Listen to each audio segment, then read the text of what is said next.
안녕하세요. 정승진 프로입니다. 오늘 영상에서는 저희가 흔히 얘기하는 닭날개 스윙, 치킨닝 스윙에 대해서 말씀드리려고 하는데요.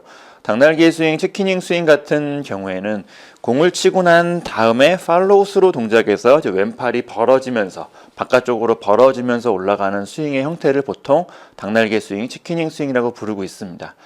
제가 오늘 영상을 진행하면서 말씀드리겠지만 닭날개 스윙 같은 경우에는 몸의 회전이나 이런 릴리스 동작과 굉장히 밀접한 관련이 있습니다. 그런 동작들이 잘 안 되기 때문에 닭날개 스윙이 나오는데요. 또 이제 그런 측면을 생각을 해보면 닭날개 스윙은 이제 비거리나 방향성에 굉장히 안 좋은 영향을 준다고 할 수가 있고요. 그리고 개인적으로는 닭날개 스윙, 이 치킨닝 스윙이 굉장히 좀 보기 안 좋은 면이 있어서 더 안 좋다고 생각을 합니다. 보통은 이제 어드레스 때 그 양팔의 간격이 스윙 내내 계속 유지가 되는 게 백스윙에서나 공을 치고 난 다음에서나 양팔의 간격이 유지가 되면서 스윙을 해야지 좀 보기 깔끔하고 보기 좋은데 공을 치고 난 다음에 양팔이 벌어지면서 올라가게 되면 스윙이 뭔가 좀 엉성해 보이고 좀 보기 안 좋은 면이 있기 때문에 닭날개 스윙, 치킨닝 스윙은 빨리 교정하는 게 좋다고 생각을 하는데요. 우선 닭날개 스윙에는 굉장히 많은 이유가 있겠지만 그래도 제가 생각하는 가장 큰 원인 중에 하나는 몸의 회전입니다. 다운스윙에서부터 이제 팔로우 스로 동작까지 항상 몸이 양팔보다 먼저 회전하면서 먼저 리드를 해줘야 되는데 이런 회전이 안 되다 보니까 이제 팔이 벌어진다고 볼 수가 있겠는데요. 물론 몸이 회전이 안 되는 이유 또한 굉장히 여러 가지가 있습니다. 하체 리드를 잘 못한다거나 팔에 너무 힘이 들어간다거나 아니면 다운스윙에서 저희가 이제 캐스팅이라 그러죠. 손목이 먼저 풀린다거나 하는 이런 여러 동작들이 몸의 회전을 방해하는 요소겠지만 오늘 영상에서는 이제 가장 큰 그림만 좀 설명을 드리는 쪽으로 설명을 드리면 아마 이렇게 이해하시면 조금 더 편하실 것 같아요. 맨손으로 이제 스윙을 한다고 가정을 하고선 몸의 회전 없이 팔만 팔로우 스로 연결되게 한번 해보시면 몸의 회전이 없는 상태에서 팔만 올라가면 왼팔이 벌어질 수밖에 없습니다. 항상 팔과 몸이 같이 회전해 줘야지만 팔이 양팔의 간격을 유지하면서 양팔이 붙은 상태로 팔로우 스로 연결시킬 수가 있는데 몸의 회전 없이 팔만 팔로우 스로가 된다고 생각을 하고 맨손으로 스윙을 해보면 아무리 팔을 붙이려고 해도 몸의 회전이 없는 상태에서는 양팔이 벌어질 수밖에 없습니다. 왼팔이 바깥쪽으로 벌어질 수밖에 없는 형태가 나오게 되는데요. 여기서 이제 주의하셔야 되는 점은 제가 말씀드리고 싶은 이 회전은 회전의 양이 아니라 회전이 적고 많고의 문제가 아니고 회전의 순서라고 보는 게 조금 더 정확할 것 같은데요. 다운스윙에서 몸통이 먼저 회전하고 그 다음에 팔이 따라가는 식으로 몸이 회전이 되어야지만 양팔이 안 벌어지면서 닭날개 스윙을 방지할 수 있다는 거 참고하시면 좋겠네요. 다음으로 제가 생각하는 닭날개 스윙의 가장 큰 원인 두 번째는 이제 릴리스 동작에 있다고 생각을 하는데요. 많은 분들이 닭날개 스윙, 치킨닝 스윙이 나오는 이유 중에 하나를 왼팔이 굽혀져서 왼팔을 이제 피지 못해서 닭날개 스윙이 나온다고 생각하시고 알고 계시는 분들이 많은데 사실은 그렇지는 않습니다.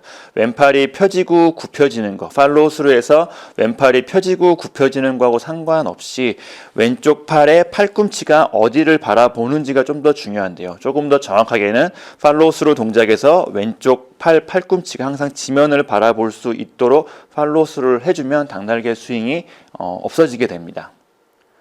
팔로우 스루 동작에서 아무리 왼팔을 피려고 왼팔을 쭉 뻗어주려고 해도 잘못된 릴리스 동작이나 그리고 앞서 말씀드린 몸의 회전이 없는 상태에서는 왼팔은 무조건 굽혀질 수밖에 없습니다. 왼팔을 억지로 피려고 하면 오히려 릴리스나 회전을 방해해서 더 굽혀지는 현상이 나올 수도 있고요. 그러면 이제 팔로우 스루에서 왼쪽 팔꿈치가 지면을 바라보게 하기 위해서는 제가 저번 다른 릴리스에 관한 영상에서 말씀드렸다시피 공을 치는 순간 팔뚝을 회전해서 클럽을 닫아주는 팔뚝의 회전으로 클럽을 닫아주는 릴리스 동작이 잘 된다면 자연스럽게 그 팔뚝의 회전으로 인해서 왼쪽 팔꿈치는 지면을 바라보게 됩니다.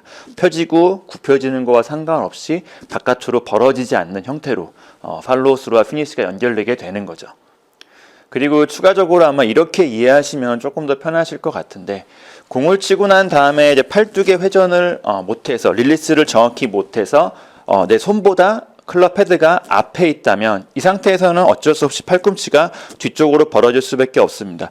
그립을 잡은 형태나 이런 스윙의 형태를 생각해 볼 때 팔꿈치가 벌어질 수밖에 없거든요. 공을 치고 난 다음에 팔뚝의 회전을 이용해서 클럽을 릴리스를 잘 한다면 자연스럽게 클럽은 내 등 뒤로 넘어가면서 이 상태에서는 자연스럽게 팔꿈치가 지면을 바라보는 형태로 팔로우 스루가 연결되게 됩니다. 우리가 원하는 당날개 형태가 아닌 이상적인 보기 좋은 팔로우 스루로 연결할 수가 있는 거죠. 제가 앞서 말씀드린 당날개 스윙의 가장 큰 원인, 첫 번째 회전과 두 번째 릴리스 같은 경우에는 서로 굉장히 밀접한 관련이 있습니다. 이런 몸의 회전과 릴리스 같은 경우에는 톱니바퀴처럼 맞물려 있는 동작이라고 이해해 주시면 좋을 것 같은데요. 이런 설명이 맞을지는 모르겠지만 저는 이렇게 생각을 합니다. 몸의 회전 없이는 릴리스를 정확하게 할 수가 없고요. 또한 릴리스 없이는 몸의 회전 또한 잘할 수 없다고 생각을 하거든요. 그러니까 이런 측면의 생각을 하셔서 몸의 회전과 릴리스 그리고 당날개 스윙을 이해하신다면 아마 오늘 영상이 조금 더 도움이 될 거라고 생각이 되네요. 그럼 마지막으로 당날개 스윙의 이제 첫 번째 원인이라고 설명드린 이제 몸의 회전을 잘할 수 있는 연습 방법 한 가지를 설명드리고 오늘 영상을 끝내도록 할 건데요. 두 번째 원인이라고 설명드린 이제 릴리스 같은 경우에는 단순히 릴리스만 잘한다고 해서 좋은 구질을 만들 수는 없습니다. 릴리스 같은 경우에는 이 다운스윙에서 레깅이라 그러죠. 클럽을 이제 끌고 내려오는 레깅이라는 동작과 임팩트 순간의 릴리스 같은 경우에는 거의 한 동작이라고 봐도 될 정도로 굉장히 밀접한 관련이 있기 때문에 이 부분을 잘할 수 있는 연습 방법에 대해서는 제가 내일 다시 영상으로 업로드 하고요. 오늘 영상에서는 첫 번째 원인인 회전을 잘할 수 있는 연습 방법에 대해서 설명드리도록 하겠습니다. 연습 방법은 6번이나 7번 정도로 평소 하던 어드레스를 해주시면 됩니다. 그리고 이제 공을 치기 전에 공 뒤로 한 30cm 정도만 물러나서 어드레스를 해주시면 되는데요. 그리고 그 상태로 클럽을 들어서 공을 쳐주시면 됩니다. 이렇게 3cm 정도 앞에 있는 공을 치기 위해서는 다운스윙에서 체중 이동이나 몸의 회전을 굉장히 과감하게 적극적으로 해줘야지만 공을 맞출 수가 있는데요. 이런 연습을 통해서 몸을 잘 회전할 수 있고 그리고 몸을 어떠한 순서로 움직여야 되는지 아마 감을 잡는 데 효과적일 거라 생각이 되고요. 그리고 이제 몸의 회전이 잘 안 되시는 분들 같은 경우에는 아마 3cm 정도 앞에 있는 공을 치는 게 굉장히 좀 어렵고 부담스러우신 분들도 있을 겁니다. 이제 그런 분들 같은 경우에는 처음에 연습하실 때 꼭 공을 칠 필요 없이 연습장에 가면 이제 바닥에 티가 있는데 그 티에 어드레스를 하고요. 그리고 말씀드린 것처럼 똑같이 3cm 정도 뒤로 물러나서 이런 식으로 티를 맞추는 연습을 하시는 것도 굉장히 좋은 방법입니다. 앞서 말씀드린 것처럼 몸 회전이 잘 안 되시는 분들 같은 경우에는 티를 맞추는 게 굉장히 어려우실 건데요.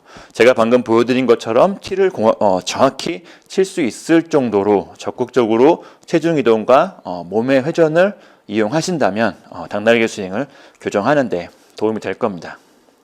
네, 여기까지 당날개 스윙, 치킨잉 스윙에 대해서 말씀을 드렸는데요. 아까 말씀드린 것처럼 내일 영상에서는 두 번째 원인인 릴리스에 관해서 릴리스를 잘할 수 있는 연습 방법에 대해서 말씀드리도록 하겠습니다. 오늘 영상은 여기까지입니다. 감사합니다.